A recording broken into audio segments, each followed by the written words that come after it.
This is part of a series where I'm helping you understand why you might want change really bad but can't seem to get anywhere. The work we're going through in these last couple of videos has been Dr. Joe Dispenza out of the book Breaking the Habit of Being Yourself. I understand you probably don't come to TikTok to be read to, but if you don't read it, I don't read it to you, and you don't listen to me read it to you, you may never hear it, and this could be the piece of material that changes it all for you. If you can scroll TikTok for hours and hours, you can sit here for 2.5 minutes and listen to me read. Are you ready? The part we're reading today is called The Selfish Self.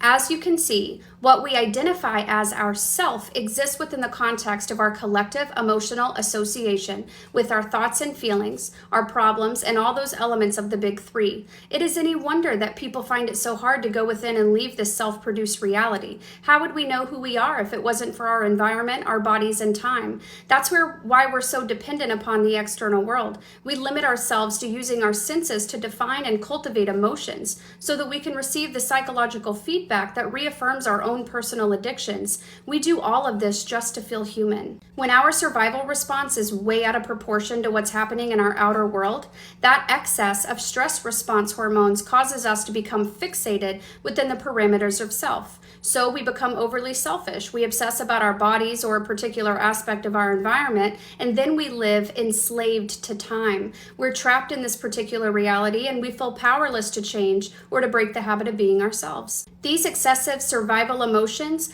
tip up the scales of a healthy ego, in quotations, the self we consciously refer to when we say I.